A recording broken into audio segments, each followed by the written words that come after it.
Beautiful time of the year here in Tasmania. These young calves over the road, they're really interested in what's going on here with the electric bike. They love electric bike, the cattle around here. Hello.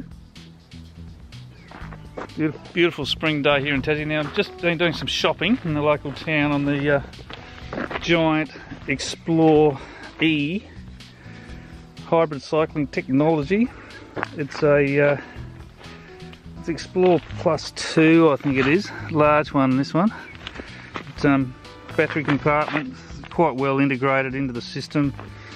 They've gone from a screen to a push button, which I actually really like because it's got a battery level indicator, the level of assist, that sort of thing. It's really quite good. I don't really think you need a screen too much anymore. I mean, screens are okay, but battery range and stuff, you soon work that out pretty quickly. So, in a way, this is a really good system. You're less likely to get attracted by thieves and whatever as well.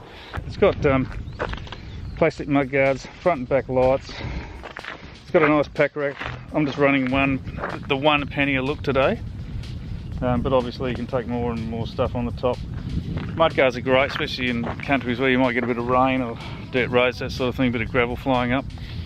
So this is a really good system. It's got a Yamaha power something, what do they call it? Sync drive, you know, PRX motor or something or other. But it's really good, it's quite intuitive. The more power you put into the pedals, the faster it'll go. Got to wait for the odd car to go past. I should have done this on the bush track or something, but these Ergo handlebar grips are really good. Bar ends come with it. Really good brakes. 180mm rotors, I think they are. Not totally sure, but these Yamaha motors are incredibly efficient. This is a great bike. I mean, you know, this is the future of cycling, you know, in a way. I mean, I'll keep riding my road bike, you know, with the mob on the weekends, but when I want to do a commute into town and carry some luggage, like I've got that full of stuff for dinner and a few drinks and things like that, you know, so I can get up my huge steep hill, no problems at all with a bike like this. So anyway, I better continue on. Oh, the front shockers, I think it's 60mm travel. It's not huge. It's got adjustable preload here, you know, which is pretty good if you're a heavy rider or you're going downhill a lot. But about a 60mm travel, that's plenty for most things. Hardtail at the back. It's okay, you can just stand up. The seats are really good. I find some electric bikes have these really wide seats, but they're not that good for cycling. These motors are good because they you can handle a high cadence. Right, riding along now. You can hear a little bit of a hum, but not much. It's actually really good. It's probably not as quiet as some of the older canister motors that I've tried, with the Bafangs and things like that, but it's certainly quite enough. I don't mind it. Obviously it's got the 25km/h limit for Australia. The walk along function is enabled on this bike. I've tried that a couple of times. But beautiful time of year here in Tassie. Look at that. This is a nursery coming up with all these mothers and calves.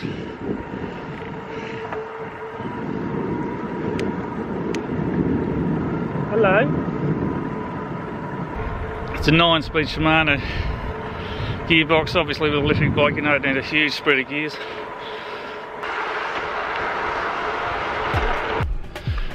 Okay, so this is a few weeks later than the first bit that I recorded. Now I neglected to say anything about the battery.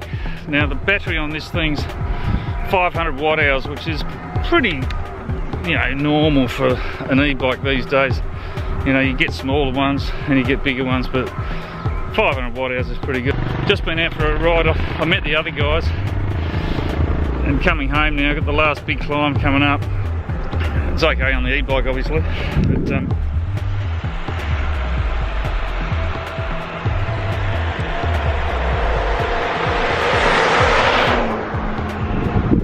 cruising, absolutely cruising. Right, about to hit the last climb. The difference between this bike and my shopping bike, the shopping bike's got one of the Bafang canisters type motors. It's like an adapted normal mountain bike frame or something like that. Really quiet motor, you can't hear it at all really. Doesn't get the range that this does. It hasn't got the torque sensors on the pedal, that sort of stuff. But it's really good for shopping, obviously. So that's what I use it mostly for. It's a bit dark, doesn't it? But here's the other guys. Xanabel up the front.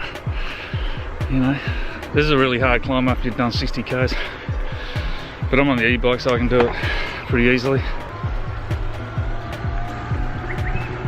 You want a tow?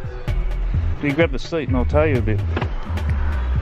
Can you do it? I was going to give Annabelle a tow, she won't do it. That's the controller. Up and down. So I've used about 40% of the battery. It's quite a hilly ride, this. It wasn't on 100% when I left either, so I'll get home easy. I've got the big hill at home as well, so need a bit of spare battery for that. But you know, on a hilly course, I reckon you'd still expect on say level 2 or 3 assist, you'd probably still get 80, 90 k's, probably maybe even 100 k's, I'm not sure. Haven't really done a huge range test on it yet. But it's really comfy. It'll be my new tourer. Got the pannier. Here's Gazza. This is Freemy. Say hello. How far to go? Are we there yet? Oh, not quite, mate. When you see the yellow house. Okay, so just at the bottom of my road, about to head up the steep hill at the end of this ride. Just having a look at the app. Done 39.7 duration, energy, whatever that means. Calories, I don't know about that. But, oh, it does heart rate as well. Remaining range 42 kilometres. Now that's heaps because the battery wasn't fully charged when I set off. It was probably about, I don't know, 80% or 90% possibly. It's showing 60 there. But yeah, so anyway, it's interesting. I'm going to head up the hill now and see how we go at the top. Alright, so 41.5 k's, not too bad. Altitude 211 metres, 30k range left. So that's what I expect. It's pretty steep. It was a really hilly ride, this one. Battery wasn't fully charged, but it's pretty impressive, you know. So I've got two bars showing on the hand controller. On level 3 still. You can put it up at whatever power level you want. I normally do most of my riding on 3 or even 2, occasionally if I'm riding with other cyclists on normal bikes. It's got front and back lights. These lights are fantastic. Really nice LED lights. Backlight as well. Now, one of the things that you find cyclists do a lot is have their stupid lights parallel to the ground at handlebar height. It's totally the wrong thing to do. You blind all the oncoming traffic and riders, and it's just ridiculous. These high power LED lights should be pointed down at the road about 30 degrees. You can see where you're going, and people can see you for miles, but having them like horizontal on it's like someone driving along in their car with it on high beam the whole time. It's absolutely ridiculous. So when you get your e-bike, just tilt it down a bit. Ride saving. Still saving.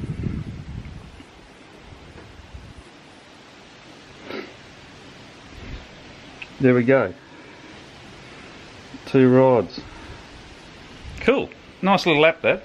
What I might do is use when I was touring in Europe, I had a phone mount for the handlebars.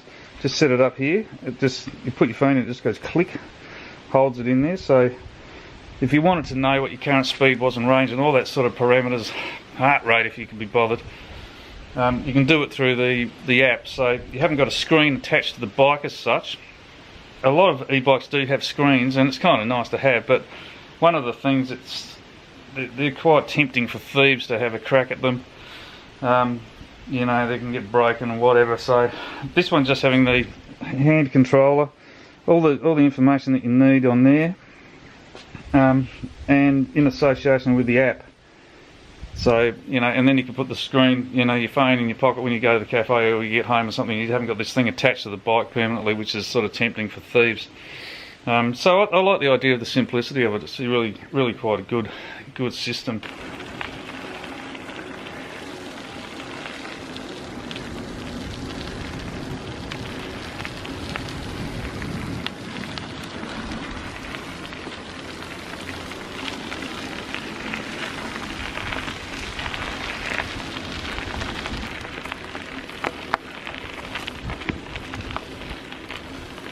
I'm on the shopping bike at the moment. Annabelle's on the Giant.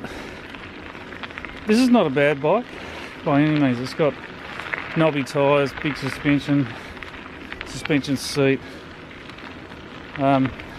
canister style motor, heaps of power, 620 watt hour battery, but it's nowhere near as refined as the Giant ones. You can get well over 100 k's of range on those things if you do a bit of pedalling. On this one, you'd be lucky to get sort of 50 or 60 k's, I reckon.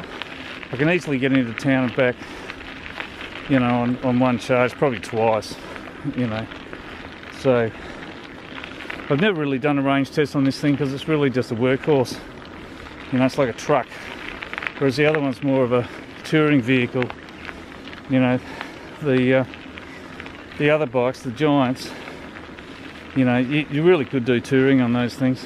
You take your charge with you, charge up a bit at lunch, but you could easily do sort of, you know, 60, 80k, 100k days touring, no problems at all. And if you took 2 batteries, you could double that. The only thing is you'd have to, if you were camping, maybe get powered sites or stay in rooms or something with electricity, but it's pretty easy. Now this is a gorgeous evening. Look at that.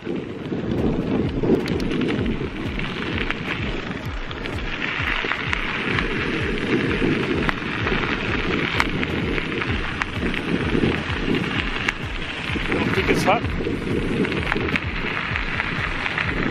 This place used to be called the Apple Isle. Is there anything else?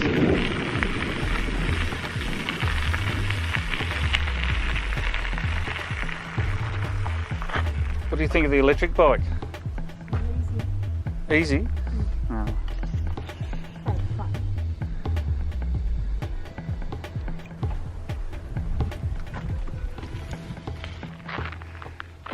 There she goes.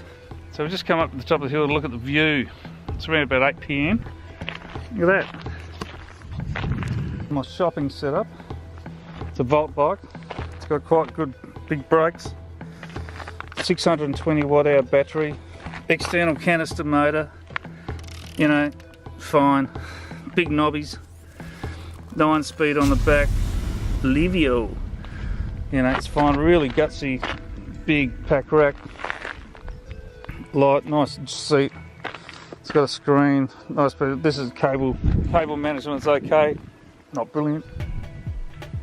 120mm suspension at the front. It's not bad. Really comfy bike to ride. It's fantastic. Heaps of power. This motor is super gutsy and really quiet. Like there's absolutely no noise. You can't hear a thing. Sometimes on the really steep inclines when it's like 25% plus. You hear a tiny bit, but not much. It's pretty much silent. Here she comes.